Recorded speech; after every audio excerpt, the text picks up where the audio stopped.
Not an alarm, but good thing that I got gentlemen that I love the sounds of their voices. First and foremost, joining us. I mean, we don't have any guests. We don't have anything spectacular, but I think these two gentlemen are plenty spectacular for the folks in here tonight.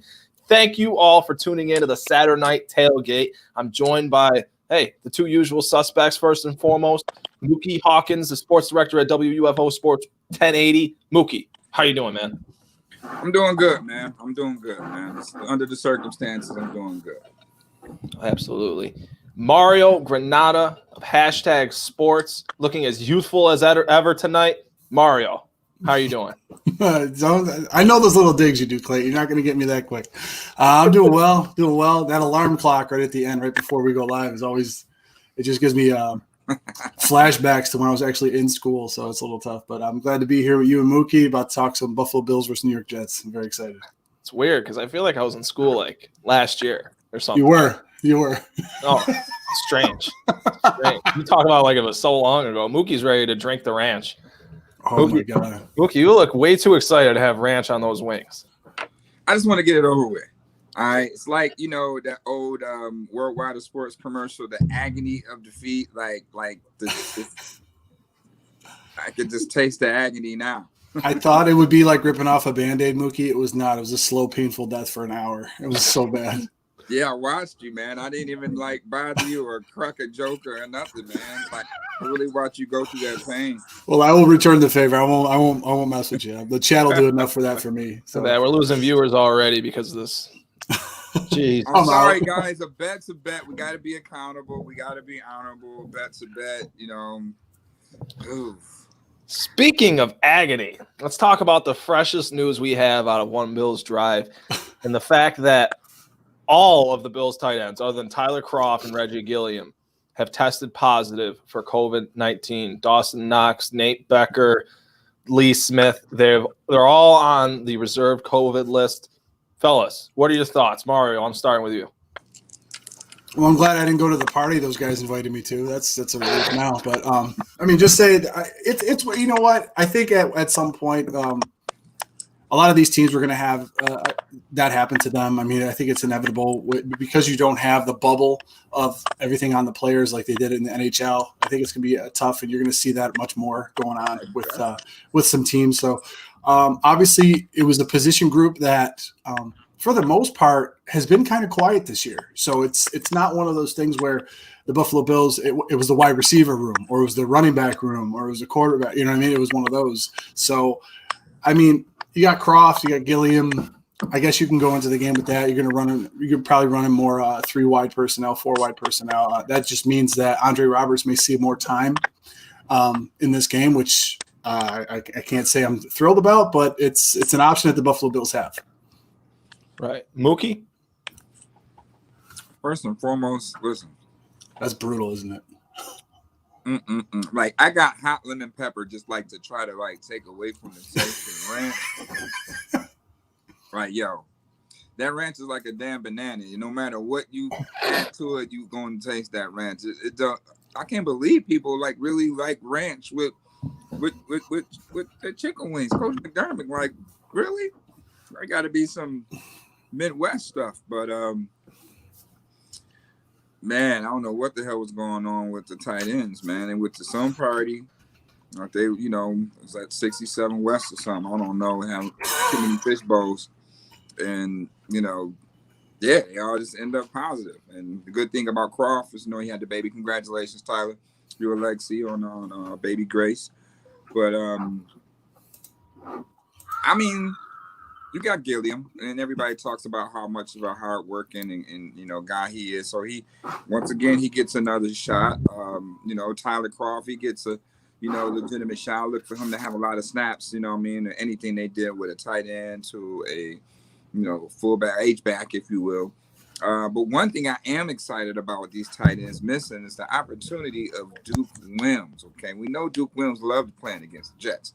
Last time Duke Williams played against the Jets, I think he had a career day, if I'm not mistaken, So, it's good to see. We won't have to see Andre Roberts out there because hopefully Duke Williams will be out there as a bigger target that Josh Allen can easier see, down the field. I'm telling you, it's just that is Duke gets an opportunity now to show, what he's, should have improved on, So he gets opportunity and showing that. And the Bills get a fair evaluation of pretty much their whole entire roster at this point. They didn't play everybody except for Josh Thomas on the practice squad. So, I'm kind of excited about this just to see, where we are as a whole. I still don't think that benching Tyler Murphy and Harrison Phillips for the Chiefs game was the way to go. But, something different in the reference to the locker room, how they practice, how they evaluate things. But, I'm excited for tomorrow.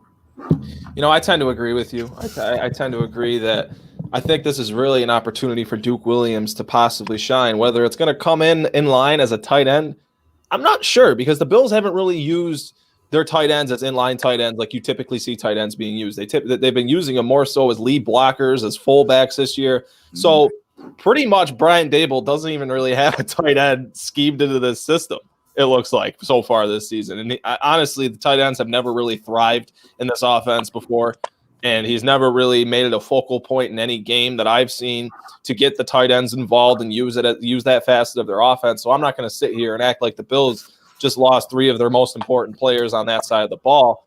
But it's definitely not good to see tests coming up in the building. And like you touched on, it was almost inevitable that this was going to happen for the Bills. And it was going to happen. It's going to happen for every team. Every team's going to have to deal with it this season at some point or another. And I don't know. I see it as a really good opportunity for not only Duke Williams, but Reggie Gilliam. Like, I want to see what this kid has as a potential second tight end. I really, really do. Do I feel like we're going to see that get unleashed against the Jets tomorrow? Not really. I don't think you're going to see much 2 tight end sets, just because I think they're going to spread it out with another wide receiver.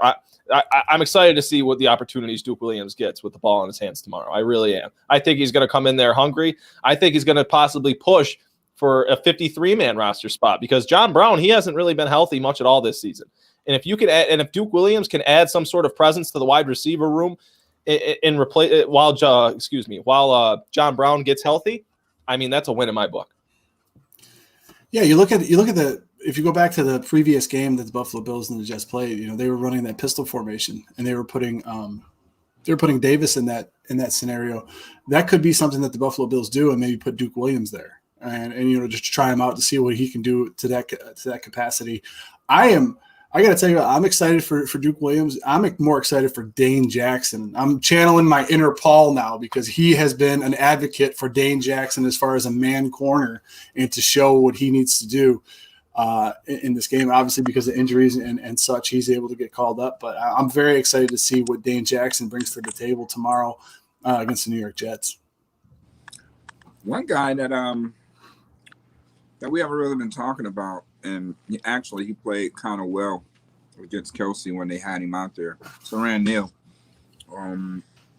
Look for him, hopefully, to have a breakout game, if you will, or play a lot of snaps tomorrow, due to the fact, because who are our DBs at this point? No Trey White, no Josh Norman, no Levi Wallace. I don't think Cam Lewis is playing. So yeah, it's gonna be pretty interesting. It kind of matches up, because I'm not sure if Crowder's going to play tomorrow. I don't know, what's going on with Mims and the Jets receiving core. So, this is the game where I guess, you can, try to rest your players, if you will, but still have enough juice in the tank to go ahead and still dominate the game. You know what I mean? I don't care. The Bills still should dominate this game, point blank period, with the weapons that they have right now. You know what I mean? They should, Jets are 0-6. Get out of here. I don't want to hear that. Oh God, this is why this game terrifies me, Muki. I mean, and to Clayton's point, yeah. I mean, Daboll, with his usage of tight ends, it hasn't really been a showcase. Obviously, if you have Diggs, Brown, and Beasley, you're not going to be showcasing your tight ends in there. But a guy that's over his career as an offensive coordinator hasn't really showcased tight ends, hasn't really had really top-notch tight ends to showcase in that respect. But the only this guy was a tight ends coach in New England. So, which they had the best one in the league when he was there. So, I mean, I don't know what he was doing at practice, taking 2 steps back, folding his arms, letting Gronk do everything. I'm not sure. But you think a guy that was coaching tight ends in New England would use them a little bit more in an offense like the EP system is. Yeah. I just don't know. I mean, you don't have to use a tight end, but one thing I would like to see tomorrow is 20 personnel. It's not required to have a tight end, 3 receivers set with the M&Ms. Finally, hopefully, we get a chance to see them out there on the field together tomorrow. A little bit more high power offense. Those 5 deadly venoms, man, they still around. Even though we're not gonna have John Brown, they still around. You know what I mean? You still got Gabe Davis out there. Then to actually see Duke Williams might be in that set. Duke Williams could play that big slot in that 20 personnel. And I try to tell you, man, be on the lookout for Duke. Be on the lookout for Duke. If you see Duke out there around some certain sets, just be on the lookout for that. I could see that's leading into your bold prediction, Muki. That might lead into your bold prediction. I just had an epiphany just now. You know what I mean? Jacob Ander just said in the chat, Crowder has been officially ruled out. So did he?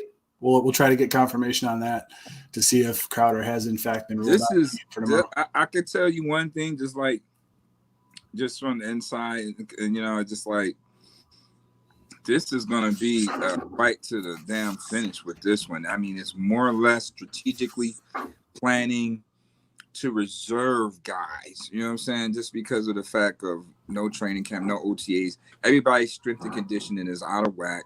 Everybody has continuity issues. And then you're dealing with this COVID stuff. You know what I mean? So it's so unpredictable. It's like you having a game plan. Hey, I got Mario. He's gonna play off the edge, and I got CG right there, man. He's gonna play that 1 tech or that 3 tech, whatever. And then all of a sudden, y'all 2 guys get sick on Thursday. You know what I'm saying? Like, I'm scrambling right now. Now guys who didn't have the necessary reps are forced to play, and and it don't look good. It don't look good chemistry wise. So a lot of stuff really plays into that. You know what I mean? So once again, I gotta give them benefit of the doubt. They 4-2. I mean, but I still don't agree to how that Kansas City game plan. But nevertheless, I mean, it's more or less you really gotta outthink your opponent and how to strategize manage your team basically on a week to week, man, to get them through the season. So it's gonna be pretty interesting to see how everything turns out, especially after the trading deadline. I'm trying to find something on Jamison Crowder being officially ruled out. Like, a lot of people are talking about him being ruled out. I just pulled it up. It's I can't remember the source that I saw, but it said 2 hours ago they said that he got downgraded to doubtful. Yeah, it was downgraded. Not to officially doubtful. out. So this leading NFL who has 69,000 followers, that might be a little fake. It says he's officially ruled out. So take that with what you will. I don't know. I was gonna say, no matter what it is, I mean, the Buffalo Bills have to plan accordingly, whoever's in there. But you know what? You're facing a team. This is why I said it terrifies me. You're facing a team that really has nothing to lose at all. If they lose, they're closer to Trevor Lawrence. if they win, they win. You know what I mean? They get a division win, but they really have nothing to lose in this game. And that's I don't care how undermanned the Jets may be, and I may sound insane with this, but that's a very dangerous team, the team that has really nothing to lose and nothing really to play for. So, I mean, at 0-6, they have a fire sale. Joe Douglas has a fire sale of every player that he has, with the exception of Quinnen Williams and Mekhi Becton, and he's just going to end up just trading more guys. You cut Bell. I mean, with all that included, you got guys that are injured, guys that aren't playing well. You got Frankenstein back there and Joe Flacco playing quarterback. So you really have nothing to lose at this point as a New York Jet, player. So why don't you just audition for the rest of the league or the Jets team themselves, and they're going to be playing like crazy on tomorrow. So going off what you said, having nothing to lose, who really doesn't have anything to lose in this game? Sam Darnold. That's the player that I'm the most concerned about of having nothing to lose. Yeah. Because this is a guy, you just mentioned the 2 names that they might not trade, and it's Quinnen Williams and Mekhi Becton. I mean, even Quinnen Williams has been thrown around in there sometimes. And Sam Darnold's starting for the first time in 2 or 3 weeks. And his name's getting thrown around there in trades. It's, are they tanking for Lawrence? Everybody's consensus. Well, if the Jets have the first pick, they need to take Lawrence. They need to trade Darnold. Darnold's going to go out there and try and show off his skill set. I'm not going to say he's going to be successful or unsuccessful, given the match of the secondary and the receivers are going to be facing. I mean, Denzel Mims is going to be making his Jets debut tomorrow. I wasn't really all that high on Mims coming out of the draft, so that doesn't really. I think Trey White. It depends on if Trey White's active or not. Because if Trey White's active, I'm not worried about Denzel Mims one bit. But if he's not active, I'm not sure. I'm not sure if he's matched up with Dane Jackson or one of the Bills' backup cornerbacks. That could be a mismatch that Sam Darnold could exploit. I mean, I understand we sit here and poke fun about the Jets and how bad they are. But make no mistake about it, Sam Darnold's talented. He got drafted 3rd overall for a reason. He was one of the highest touted quarterbacks in that 2018 class for a reason. Now, if you have a banged-up secondary like the Bills have going into this game, I understand they still have both their safeties on the back end, which is crucial, in my opinion, with all these corners that are out. But make no mistake about it, Sam Darnold has nothing to lose going into this football game. And any quarterback who has nothing to lose, he's not going to be shy with trying to fit the ball into tight windows. And I don't know. I tend to agree with Mario with the fact that I'm a little nervous with the fact that a professional football team, because make no mistake about it, they're professional athletes. These guys get paid too for a reason. I mean, we can joke about how bad they are and how bad their personnel is and how they're pretty much blowing it up, but it wouldn't be the first time we've seen a very I wouldn't call them piss poor, but a bad football team take down a good football team. That wouldn't be the first time we've seen that happen before, so it's certainly not out of this world or out of the realm of possibility that the Bills walk out of New York with a loss. Uh-oh. There we go. There he comes. Worry about your ranch. The ranch finally got to him, I think it was. Worry about your ranch. Mookie, you listen to what he said. You just caught the end of it. I think the point of it was you got a team in the New York Jets that knows their situation, knows what's going on. I know they're undermanned. I know they don't have the amount of talent that the Buffalo Bills have. However, when you have guys like that where you're a team, you got to think about it. The Buffalo Bills aren't coming into this game 5-1 and just barely losing to Kansas City, where they fought them real tough and all this other stuff that was going on. You're talking about a team that's on a 2-game losing streak, trying to find their footing with all these injuries that are going on around the team. And then you got a team coming in, division rival, that doesn't care. They're not going to care what's going on in this game. They're going to fly around the football. They're going to be doing a bunch of crazy stuff. And I know what your response is immediately, so I'll say it for you because you got a mouthful of ranch. Who's going to cover Diggs? I know. Who's going to cover Diggs? Nobody's going to cover Diggs. But my point is this. It's not like I've said this in a couple of weeks now. It's not going to be a walkthrough. Like they're going to maybe for like a quarter and a half or 2 quarters, Jets are going to give the Bills everything that they can. And then maybe talent will win out afterwards. But it's a terrifying thing going into a game where you're a team on a 2-game losing streak, trying to get off the schneid, trying to get back at a division win, get back another AFC conference win. And, yeah, you got a team coming in that will just throw anything at you at this point. All right. But the good thing about this one right here, you can make up for those 2 losses with a win against the Jets. And how crazy they may seem. Yep. You know, it's a division game. So that's kind of like, you know, that I'd rather have a victory against the Jets that way and take those 2 losses to those guys, because right now it's all about securing the division. I mean, let's okay, we're talking realistically now. We did take the L, you know, against Kansas City and Tennessee. We weren't prepared. We wasn't ready. All right, let's just say that. We wasn't ready. But guess what? Next time we play one of those 2 teams, it counts. It's for real. All right, you know, it goes home. You know what I mean? So that's where I'm at with that. But to win against the Jets, it's more important right now because we need to, you know, get control of the division. You know, and the only way you get control of the division is to beat every opponent in your division. So, you know, I think, you know, going into that, you can't do nothing about those last 2 games right now. You got to focus what's on ahead of you. And this is a game where they must focus. They can't be lackluster. They cannot afford to be lackluster against an 0-6 team right now. I don't care where we playing at. My backyard, their backyard, your backyard. I don't want to hear that. I understand it's a week-to-week, you know, teams bring their A game, but I don't want to hear that. I don't want to hear that. You know what I mean? It's nothing to be scared of. You know, they could be playing out of their mind. You know, they don't have nothing to lose. Okay, and that do bring some nervous, give you little butterflies. But at the end of the day, it's just too many damn dogs out there for the Bills. And if they lose with more dogs, then, yeah, something's definitely in question. Yeah, PJ, even your backyard, you know. Word on, I just got a thing from Crowder. And this is let me read it off to you. You just hit me up. She would have been on today. My girl Paulina DeJai.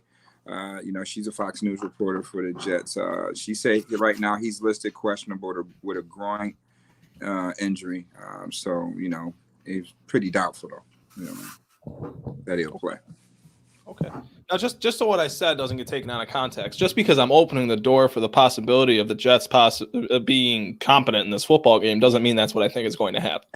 I am honestly on the opposite end of the spectrum with that. Now, you gotta look at all scenarios of it, especially the way how they plan. You gotta look at every nook and cranny of it. So I get it. Now, I tend to be more so on the side of the fence that this can really be a get right game for the Bills, because you're looking at what is a very talented football team that's coming off of back-to-back losses to the two teams that play in the AFC title game. Now, I'm not saying that's an excuse as to they shouldn't be more competitive against really high-quality football teams, but that's what they are. Those two teams played each other in the AFC title last season for a reason. But with that being said, with all the things that have gone wrong for the Bills in these last two games, with Josh Allen kind of being knocked off his game in comparison to the first 4 weeks, and with the offensive line not playing all that well in the running game, you will be down a man. You will be playing without Cody Ford tomorrow up front. So maybe not in a sense of that aspect of Cody Ford getting right in this football game, but I do feel like this very well could be a game where the Bills get themselves back on track, where they regain their confidence, where they regain their swagger, where they remind themselves of who they are, really. Yeah, exactly. If you just look at it in this simple respect as this, and this is to Muki's point too, you have more talent than the New York Jets right now. I don't think anybody will argue that fact. But you know what? Talent alone doesn't win games. If the Buffalo Bills play a fundamentally sound game, their game, no matter what the Jets do, they can't lose. They can't lose the game. So I understand if they can get back to basics and do the things that they do well on offense and defense, and they can tighten up certain things that they have to do on both sides of the ball, simplify what they have to do, they will walk out of this game with a win. And the thing that's a little worried, even though they have a bunch of what's up, Garis? Because the Jets they're gonna look like a little bit of a different team. Obviously, they don't have Crowder, they don't have Bell, they don't have some of these other guys. The Buffalo Bills, raced out to a 21-0 lead and ended up winning that game 27-17. So I think they scored with like 6:50 left in the second quarter. So for almost 2.5 quarters, you got outscored 17-6 by this Jet team last time you guys met. So okay. Like it's like I'm not being cynical. I'm not being down about the Buffalo Bills, but they have to right the ship and they have to right it now. And many people are saying, listen, that's great. They're facing an 0-6 team, division rival, or division opponent, I should say, not a rival when you've beaten them.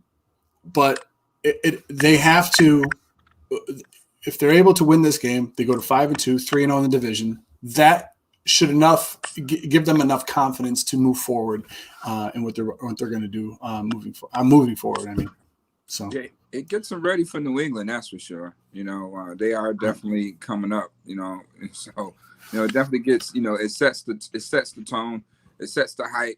Squared away for the big bat wolf in the division finally. And it's not a doubt in my mind. But once again, our guy Rob Robinson had a good point. I don't even fault the way Josh is playing these last two games. At the end of the day, it's a copycat league. And if one team sees how to slow that high potent offense down, then guess what? The next team is going to do it. And then the next team is going to do it. The Bills have not adjusted to it yet. That's why you see, I guess, the average numbers or, Josh Allen, so they say, is reverting back to last year's Josh Allen. No, if teams are dropping back 7-8 man in coverage against your 5 receivers, it's a numbers game. They have more men in coverage than you have receivers out there. So Josh, you had to force it into a tight window. It's not like he's going to have a clean pocket doing it. So that's what, I got to, give honest to Dable on that. You got to create more plays to get teams out of that. Or just don't even run. Don't rely on going empty all the time or 4 wide all the time. Or run the ball, do the lay draws. He started doing that a little bit, but they didn't do enough, against the Chiefs. They went into 21 personnel with Zach Moss coming out. Kansas City had the ball for like 8 minutes in the third quarter. So you're down 10 and, you go 21 personnel. And once again, I'll be like, where's the urgency? Like, you guys, this is Kansas City. Like, they killing you on the ground. They time of possession, so you got to score quick. You got to come with some type of NASCAR package or whatever just to, cut this lead. And we go 21 personnel with Zach Moss. We don't have time to be experimenting right now. You got to do a little bit more better, with some of these play calls, to get your guys one-on-one. They're going to double Steph Diggs. They're going to double them. So you guys to go with a regular set, 20 personnel, 11 personnel. 21 personnel in the beginning of the game, not when you're down 10. That don't even make any sense. But that's how he has to come up with ways to be more creative now and keep Josh more effective and efficient within the scheme of play instead of doing the same things that got him 4-0. I get it. If it ain't broke, don't fix it. And if you're winning, why change it? You know what I mean? But right now, teams have figured that out, and it's kind of frustrating the offense a little bit because your run game isn't going anywhere, hasn't got off to a good start, and then now your passing game is sputtering. So you got to fix that quick. We're really talking about the one thing we always talk about on the tailgate, and it is the overall lack of adjustments by the offense. It doesn't. Now we're not just talking about halftime. Now we're talking about week to week adjustments. We're talking about in preparation for the counter punch that you're going to see by the team that has the 4 or 5 games of book on you. And is that concerning for me to hear both of these very intelligent gentlemen talk about Brian Daboll being incapable of making the necessary adjustments to keep an efficient offense, to keep an effective offense? Yeah. But do I also believe that it's partially due in part to the lack of execution on offense? Yes. I can't sit here and say that this offensive line has looked great and the plays just haven't been drawn up correctly, because they haven't. The interior offensive line has looked like utter garbage throughout through these last 2 games. And I can't throw Mitch Morse into there. Specifically, it's been Cody Ford and Brian Winters. They're going to be without Cody Ford tomorrow, and they will have Brian Winters, and they'll have I'm assuming Ike Bacher is going to get the nod at left guard. I'm assuming that's who's going to get the nod. We'll time will tell, and we'll see. But it's not like receivers weren't dropping balls last week. It's not like Josh had receivers open that he simply didn't hit. It's been a mixture of things on the offensive side of the ball. I think we can all agree to that. It's been a big mixed bag, of the mistakes by everybody. And that's really how this team has been losing, is not playing complementary football and people either trying to do somebody else's job because they're missing somebody, or people just simply not executing. And that's where I'm kind of getting at with this being a get-right game.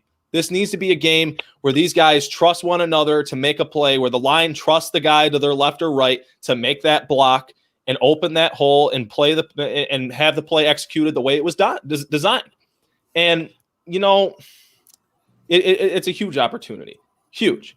And I'm really excited to see what this offensive line can do against this defensive line. Quinnen Williams is a beast. And Quinnen Williams has really had a lot of success against Mitch Morse. And if it's anybody that needs to have a good game this week, I think it's Mitch Morse. Mitch Morse needs to regain his footing against a pretty solid defensive tackle, in my opinion, because if it's anybody that's given Mitch Morse to run for his money through his duration in Buffalo, it's been Quinnen Williams. And I think if the Bills' running game isn't effective tomorrow, it's due in part to the fact that Mitch Morse is not having a successful day against Quinnen Williams. Lest we forget, young Padawan. You call him young? Quentin Spain was in this game, the first game.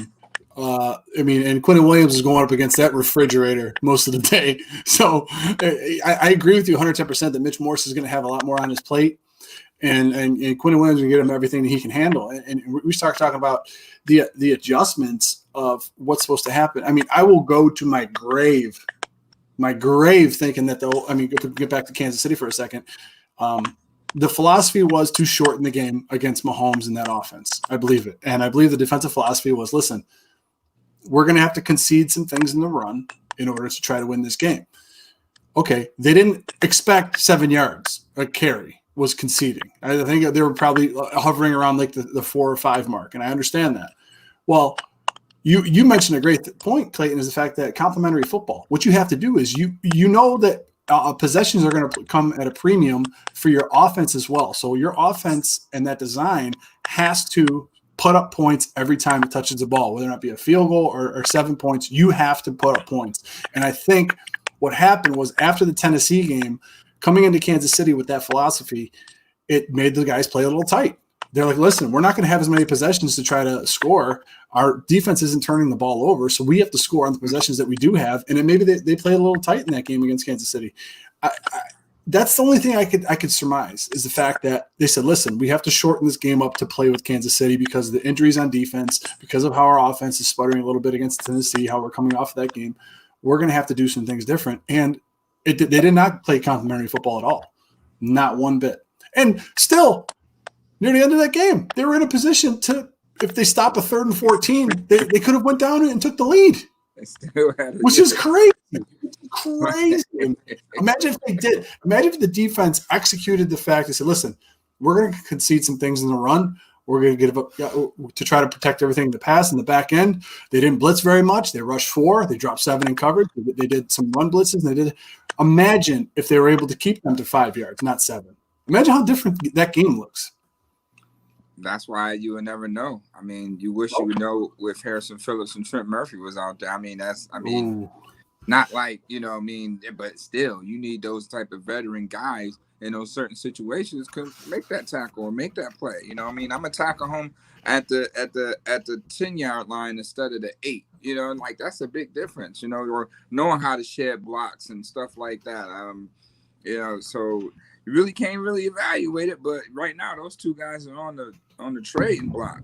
Harry and Murphy are on the trading block. You can get a trade suitor. Well, I'm not sure about Harrison Phillips, but Trent Murphy's been pretty non-existent for a while.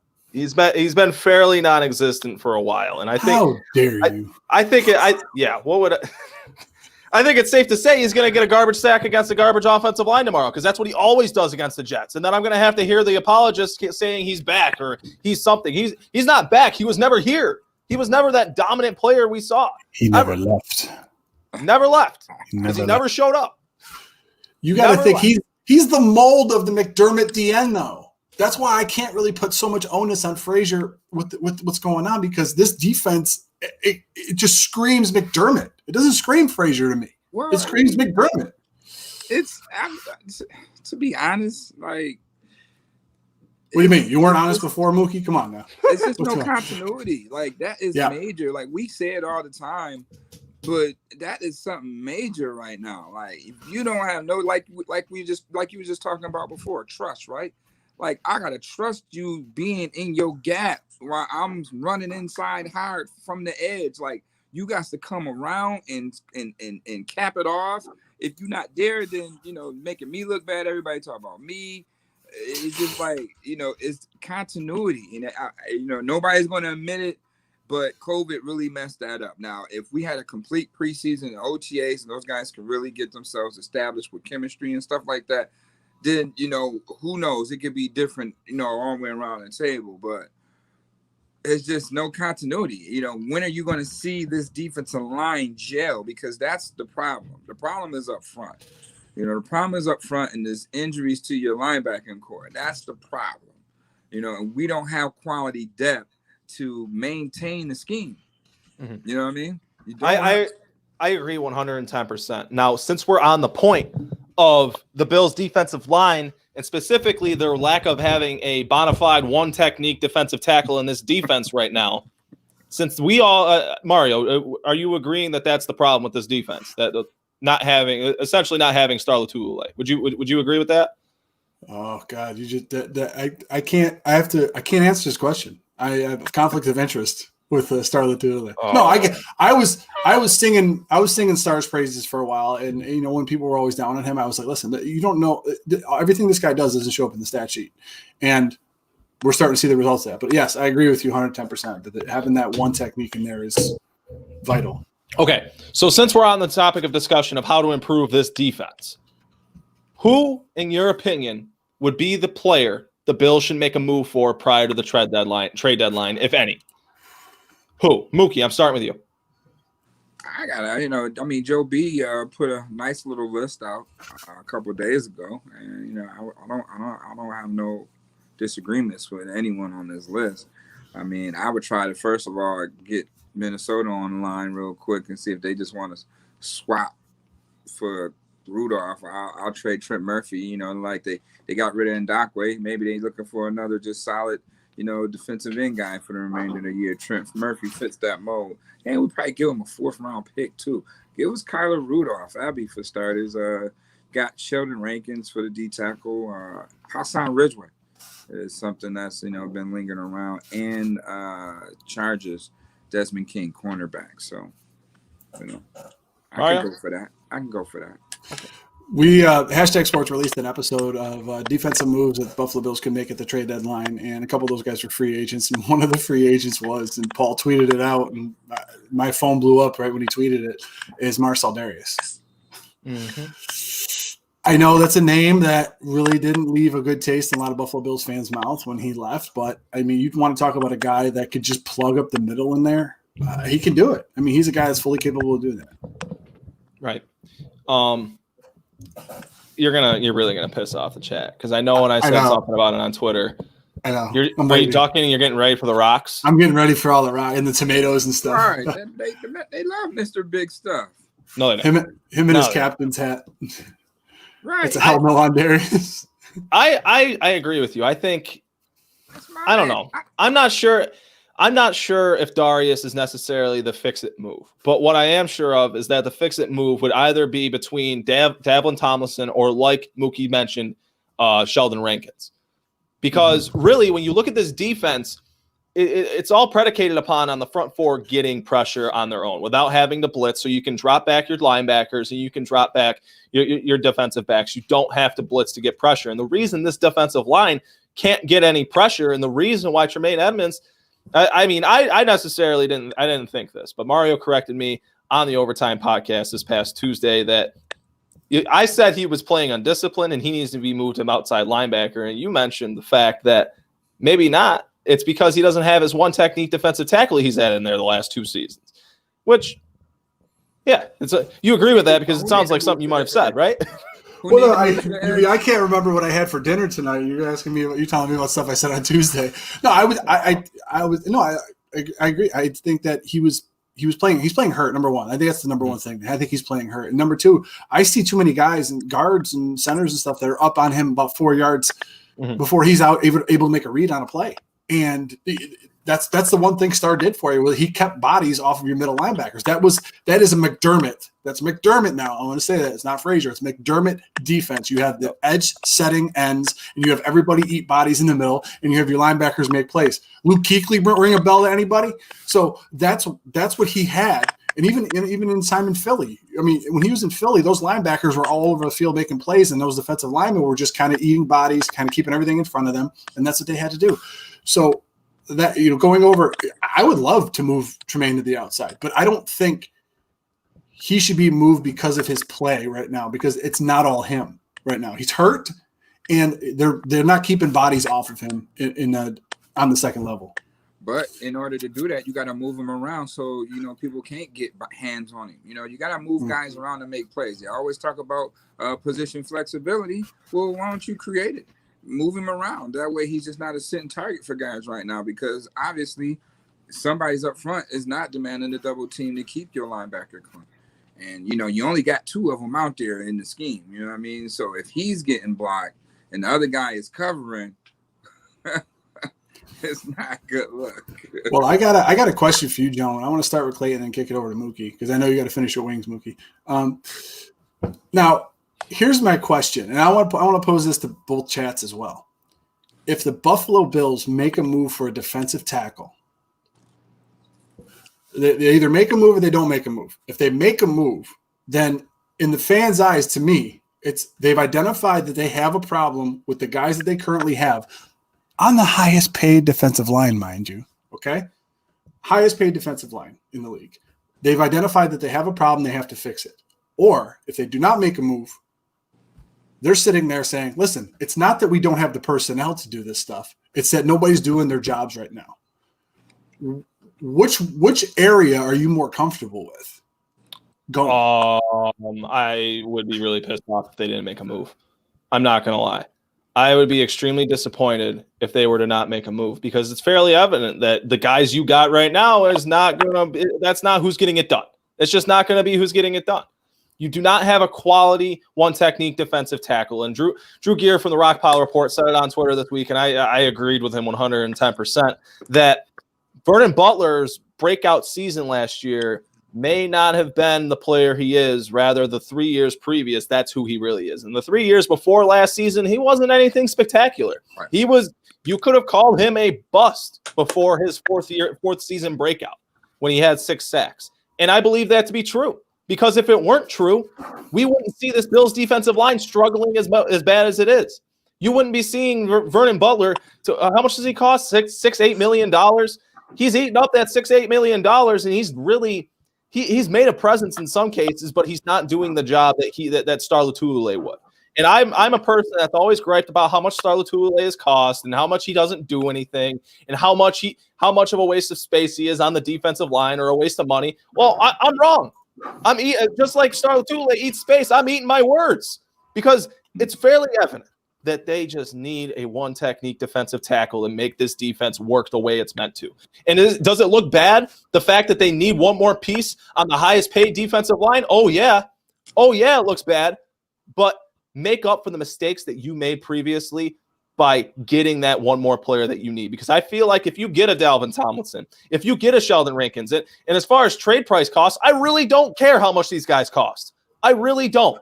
Because I feel like having that one technique defensive tackle is the difference between you somewhat returning to the form of defense that you've had these past 2 seasons and the defense that you have right now. And there's a huge gap between those 2 defenses. And if you can have half the defense you had last season, this is a Super Bowl contending team. No doubt in my mind. Muki, what do you think of those two scenarios I pitched? Either getting somebody or not getting somebody. They got to get somebody. You think so? Okay. They got to get somebody. I mean, they need more people. They need more people. Whenever Kansas City picks up a Le'Veon Bell and Baltimore picks up Ndakwe, the rich just keep getting richer. And what the Bills going to do? What the Bills going to do to combat that? Like, you got to fight fire with fire. They're going to have to alter some things this year to make it work, because if we lose another star player and we don't get nobody for trade deadline over with, then it's going to be tough. You know what I mean? It's going to be tough, especially with the schedule we got coming up. It's going to be tough. For sheer entertainment, and because I just love doing this, I'll stand on the other side of you guys on this. I'll say that I think that they have the personnel, because this personnel has been there, with the exception of Jefferson and Star opting out. You got Jefferson and Butler in there. I think that they could, at least the Buffalo Bills feel that they have the personnel in place that can do the job. They're just not doing it.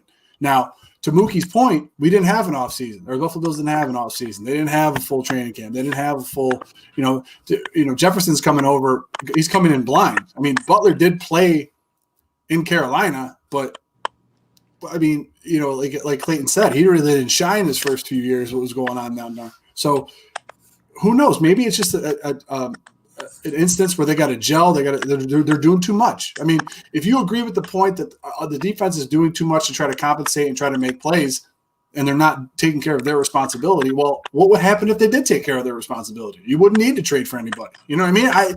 That's the only reason I'm standing on the other side of this argument, is just to give a counter. You know what I mean? If they don't make a move, which seems likely, it does to me. It seems likely that they don't make a move, because they feel like they can coach anybody up. They feel they have the personnel. They feel if they make a move, that sends a message that they really didn't have the right pieces in place, and that doesn't look good on a coaching staff to the higher ups in the building. So I'm just putting it out there on the plate. Don't kill me in the chat. I'm just putting it out there for y'all. And I was saying Corey Luggett is practice squad for Houston Texans. So if you wanted to pick him up, he could be a guy you can pick up. Honestly, if they didn't make a move, I'd be really pissed off. I really would be. I feel like it's complacent. It's arrogant almost to not make a move at this point with how this defense has looked. It really is. And I felt the same way when they didn't make a move for a wide receiver at the deadline last year. And, you plug Stephon Diggs into this offense and look what's happening. I really feel like you need to make a move. If you're serious about going to the Super Bowl, if you're serious about making a championship run with this football team, with this defense, make a move. Please, make a move. Even if I'm not going to say it's for a linebacker or a cornerback or Des King or what have you. I feel like if you get that one technique defensive tackle, you solve the problems on this defense from front to back. Open shut. Really. Well, Vincent Taylor is in Cleveland. Maybe you can give up a 7th-round pick for him. He was on the team, and he got cut, and Cleveland took him off waivers. Is he on the active roster, or is he on practice squad? I'm not sure. I'll have to check on that, but I think he's on the roster. If they talk about trading him, I think he's on the roster. All right. Well, fellas, it's been fun talking about trades, but we got to get bold. We got to have our bold predictions for the Week 7 matchup, the good old cluster yuck of the Bills versus the Jets. So, Mario, let's go around the horn. What do you got for me with your bold prediction? I started the show saying that I was a little bit scared about this game. You got an 0-6 team coming in and playing against a 4-2 team with the Buffalo Bills. They have nothing to lose. And a lot of times what happens with teams with nothing to lose, they get risky and they take chances and they do a bunch of things that are a little bit insane. It'd be easy for me to go to Greg Williams and how much of a lunatic that guy is and try to say that he's going to probably put 11 in the box. I don't think it's going to happen.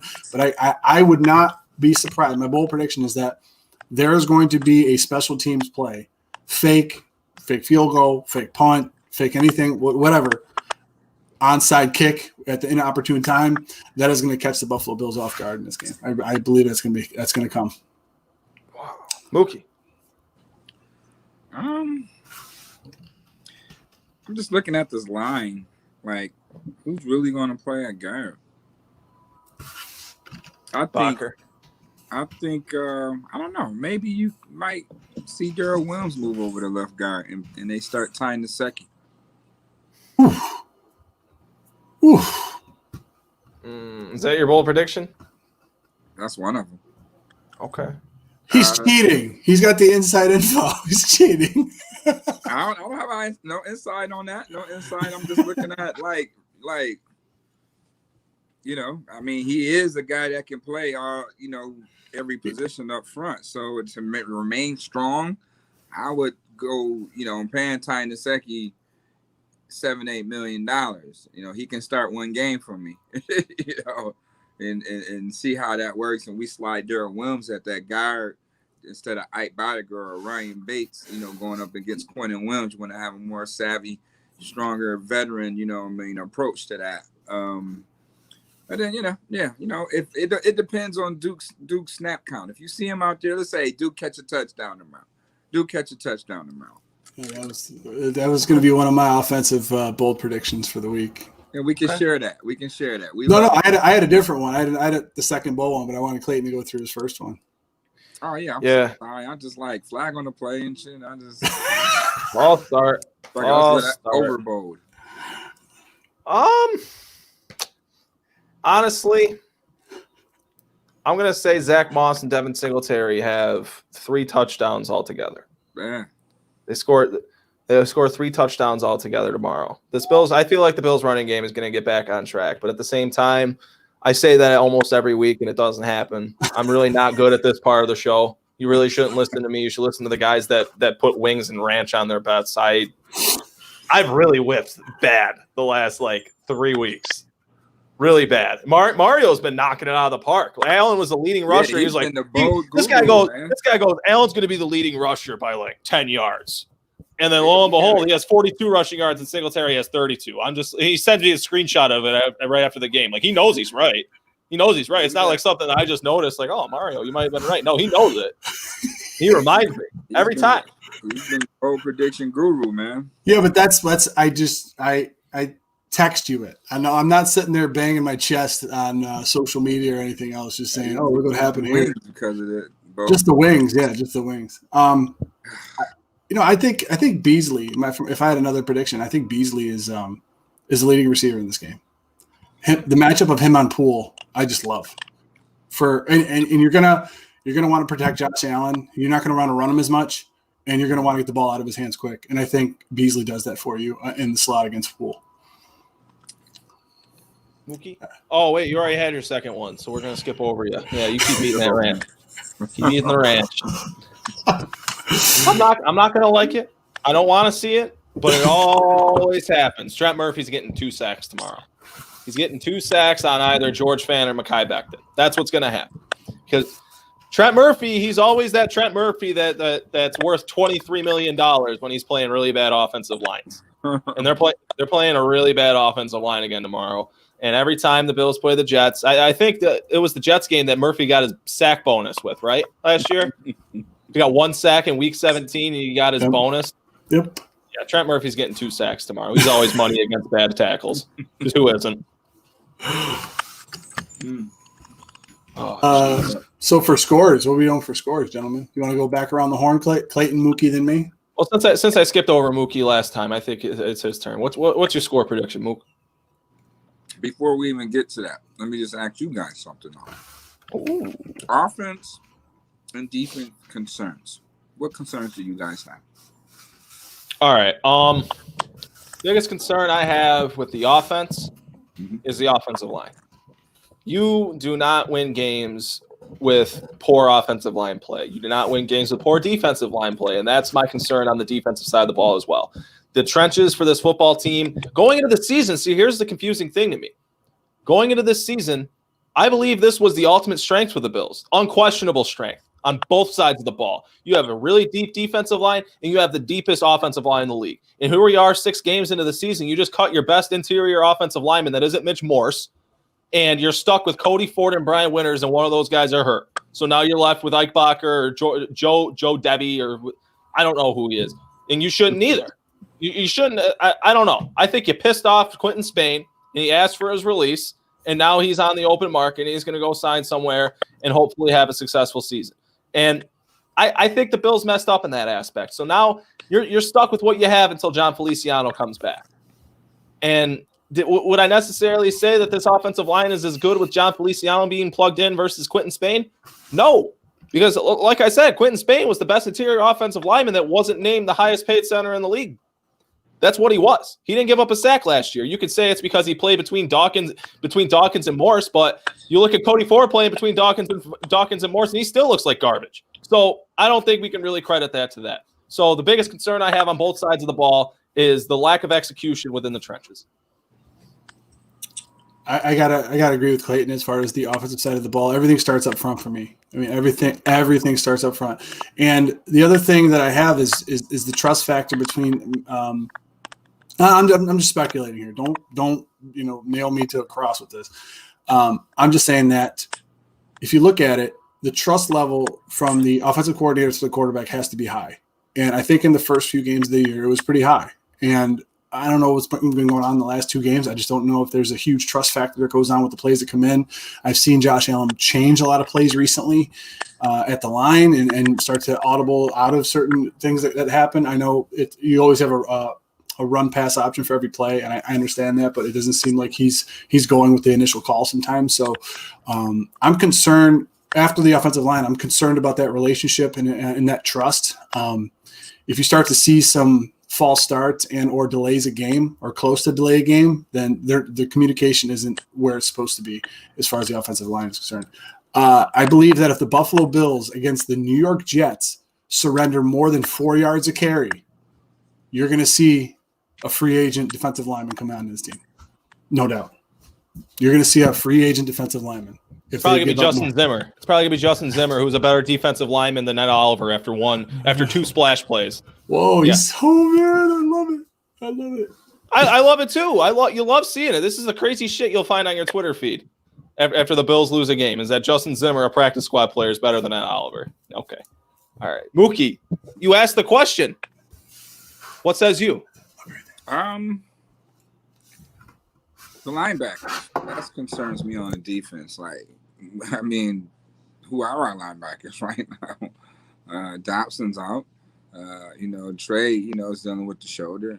Milano, he's out.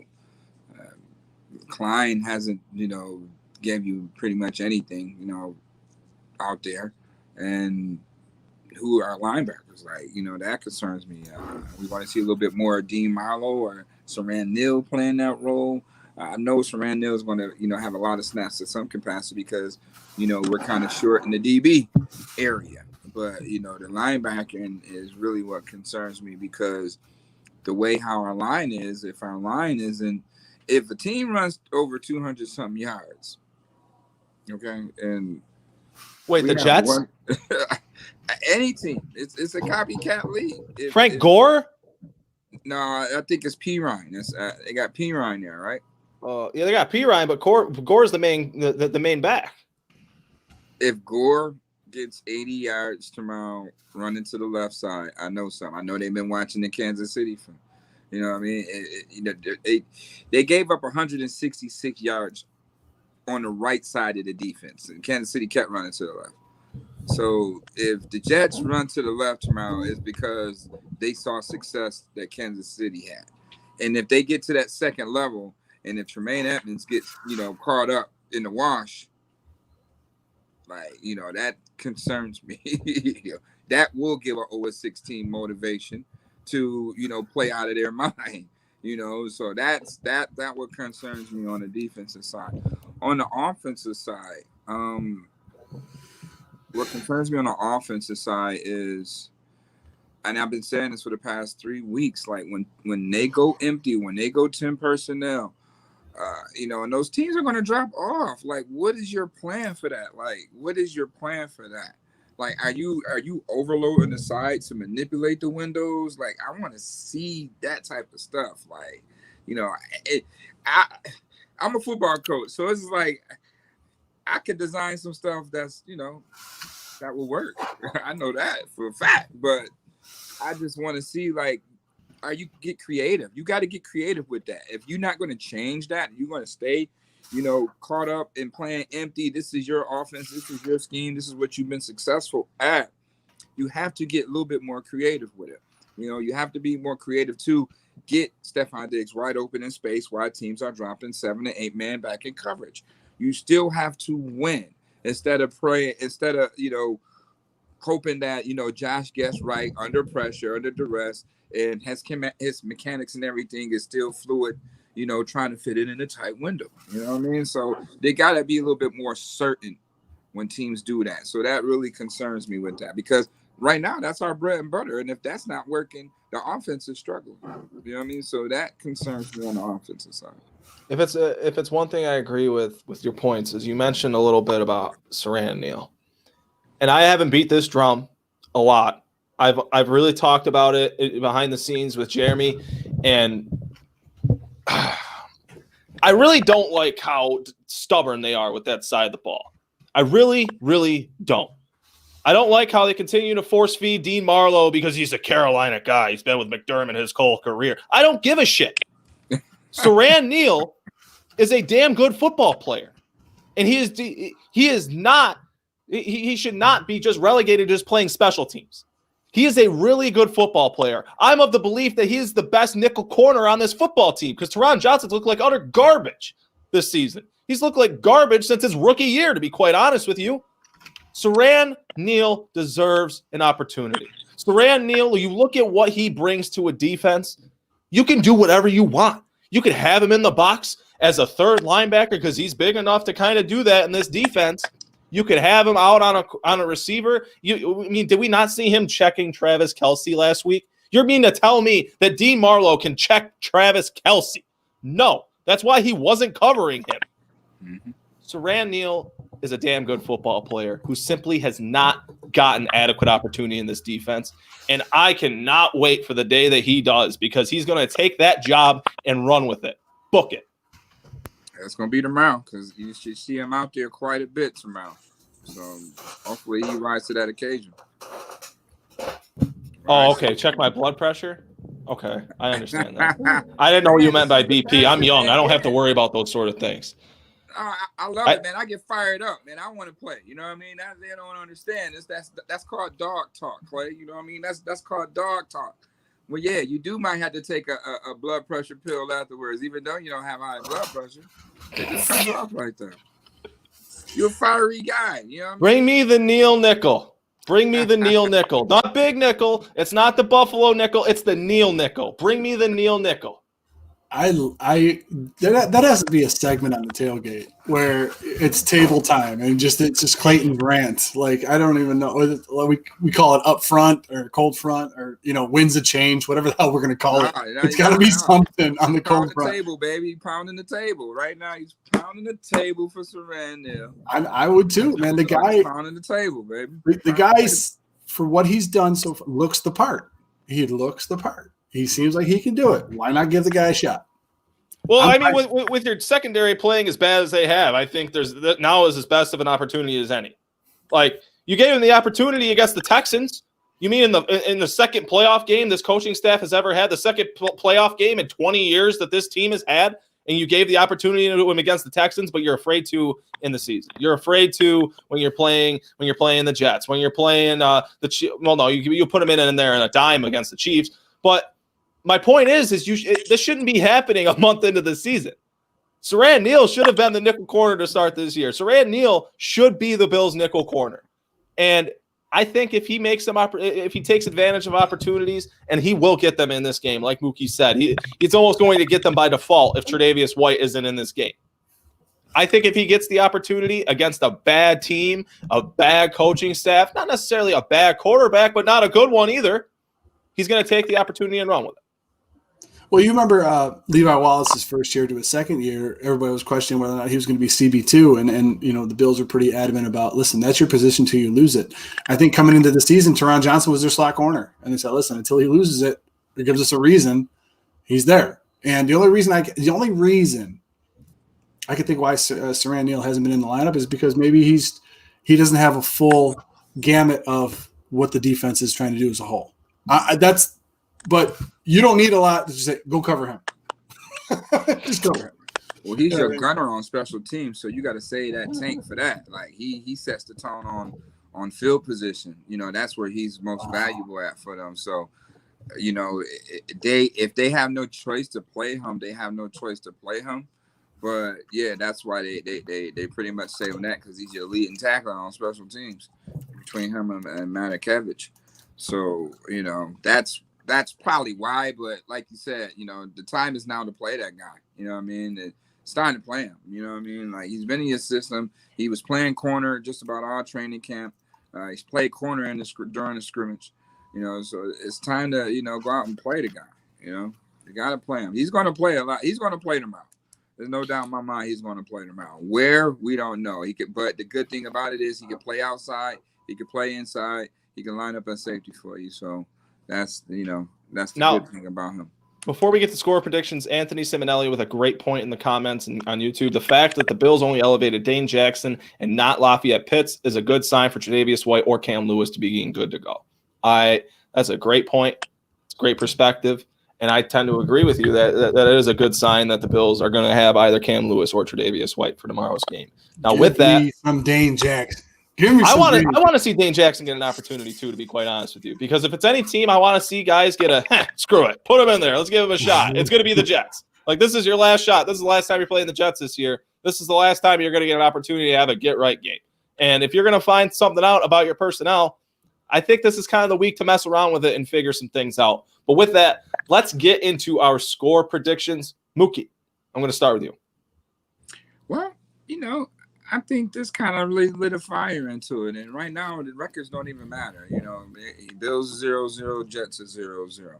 And I think, Trent and Harrison, they better be fired up for this game. You better be fired up. You're active now.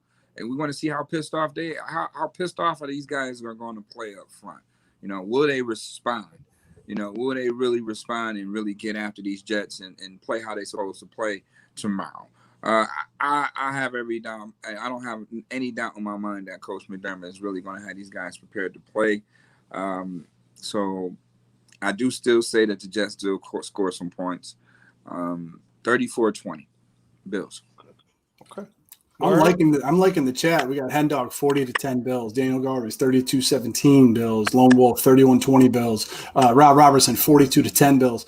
PJ comes in 35-14 Bills. It's interesting that when you have a 4-2 team going up against an 0-6 team and the scores, some of them being as close as they are, I don't think it's going to be a walk in the park. I just don't. And I'm going 24-16 Bills. Ooh. All right. Well, I had my fluke fake punt or fake field goal touchdown for the Jets, so that's where one of their scores comes in. So, I mean, I think in order for the Jets to put up more than 14, they're going to have something fluky happen. But honestly, I've had this feeling for a bit. I really have with this Bills game. When you look at how this team has lost the last 2 weeks, you had the debacle where you didn't know who you were playing when you went into Tennessee. You didn't know if you were going to go out there and play the Titans after you walked off the plane. You didn't know until that ball was kicked off and the whistle was blown. You did not know that game was going to happen until that point. And then you had the Chiefs, and you flat out dropped that game. You just dropped that one. Let it get through your hands. Both games, Mario mentioned this on the Overtime podcast. Both games, in some way, shape, or form, the team looked lackadaisical. It did. It did not look like the Buffalo Bills team that we watched the first month of the season. So with that being said, you're not playing a competitive football team this week. You're simply not. The New York Jets are anything but competitive. They're blowing the thing up. And I understand I opened the door for the fact that this team doesn't have anything to lose and this game could be a dogfight. Just simply to open the door to the realm of possibility. But my belief of this football game, the Bills are going to come in there pissed off. They're going to come in there with all the motivation in the world. I'm not saying you're going to prove your world beaters by knocking the shit out of the Jets, but you're going to prove a whole hell of a lot more by doing that than you are by proving people, oh boy, that's not good. We lost Mar. But my point is if you play close with this team, you're in a losing situation. It doesn't matter if you win. It doesn't matter if you end up, here we go. We got Mar back. My bad. I don't know what's going on, but now he's on the bottom. The Bills need to come in here and make a statement. They need to. They need to prove that the team that showed up against the Titans, that's not the team they are. The team that showed up against the Chiefs, that's not who they are. They can't come into this game and dilly-dally around with the New York Jets, score 21 real quick, and score 6 points the rest of the game and let them linger around for a little bit and make it interesting. That can't happen, and I don't think it will happen. I think you're going to see this offense regain its footing. I think you're going to see Josh Allen regain his confidence, regain his swagger, and you're going to see this team get back on the right track before they look to beat the Patriots next week. And I think the Bills are going to come away 5-2, 37-10 Bills. I like it. I like how you should go in the locker room for the pregame tomorrow. Like I'm fired up, ready to play now. Like you guys should be pissed off that all this stuff is going on. You guys should. I hope they do play with a chip on their shoulder. I hope it's a 42-10 game. I hope I do. It's just I don't know. I tend to be a little more conservative than a lot of people. So you have yet to see it, so you're not going to predict it. Yeah. I mean, I kind of agree with you. Part of me agrees with you, but we'll see. Time will tell, and we will see. With that, we're getting a little late. We're pushing 11 p.m. We're on here for a little over an hour, but past my nap. Yeah, it's past my nap time too. Now, Muki, please tell the people where they can find you and what they can look forward to when they do. You can check me on Wuffo Sports 1080. That's Wuffo, WUFO. You can check that out on Instagram, Facebook, Twitter. You can also check me on Bill's World coming out to a universe near you real soon. But we are 6-7, Power 96.5 tomorrow. Give us a little recap after the game. Ain't cold front, baby. You know what I mean? Keep it locked. Oh yeah, Mar. You can find us at HTag Sports on Twitter and on Instagram. And you can also find us on our YouTube channel, hashtag Sports. We're going to be giving a post-game 5:15 tomorrow, right after the game. 5:15, we're going to have a post-game. Paul's going to be home. I'm going to be home. We couldn't do a joint one tomorrow. So I'm going to try to get a halftime show in. If I can, I'll definitely be tweeting out certain items about the game.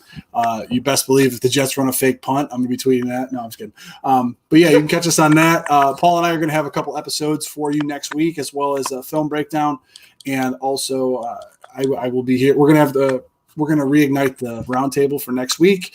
And also during the Buffalo Bills bye week, which is in, a couple weeks, 2-3 weeks, whatever. Paul and I will be back in the car giving our Sunday drive classic videos that you guys love. So be sure to follow us for that. Nothing but great stuff from hashtag Sports. Mario, do you think Josh Allen throws for over 300 yards tomorrow? No. All right. Well, we're making a bet. What do you want to bet? Because I think PJ's calling us out. No bets tonight? No bets. Man, I had to endure some rants. I'm thinking I'm going to hold off on a bet right now. Muki's scared of bets right now, but I'm not. What do you want to bet? Are we going to bet a bucket of wings with ranch? Because I do have a thing of ranch in the fridge. I full disclosure, I'm not embarrassed. Ranch 0-6. I'm scared.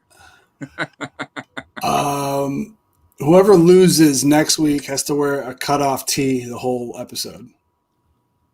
Because both of us wear hoodies every time. It's cold. It's cold? Oh, yeah, we're on the cold front. Sorry, I forgot. Would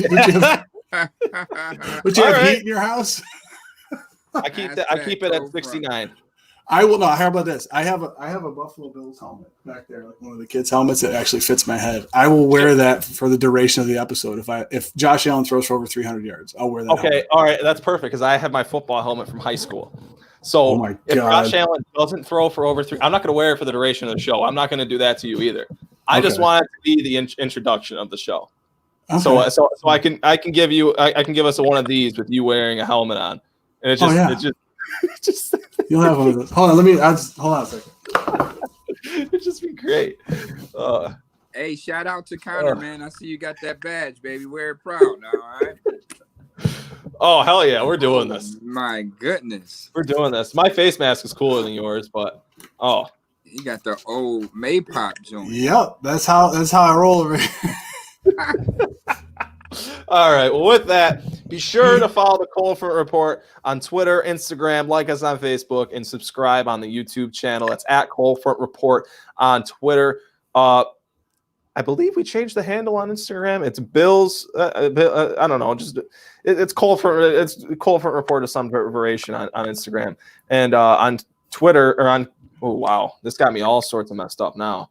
But on Facebook, it's Cold Front Report : Buffalo Bills News, and on YouTube, it's just Cold Front Report. If you'd like to find me, it is you can find me on Twitter at CFR Clayton, and on Instagram, it's the same exact handle at CFR CLAYTON. I want to thank both of these gentlemen for giving me their time this evening and giving me their time the night before the game every single week. They always give me great insight, more things that I could ever dream to tell you people because I'm simply an idiot that doesn't know what he's talking about most times. And with that, thank you all for tuning in. Stay safe, stay healthy, enjoy the game tomorrow. Don't break your backs on any tables. Don't drink too much. Hopefully, it's going to be in celebration of another Bills victory. With that, thank you all for watching. Have a good evening, and go Bills. Wash your hands.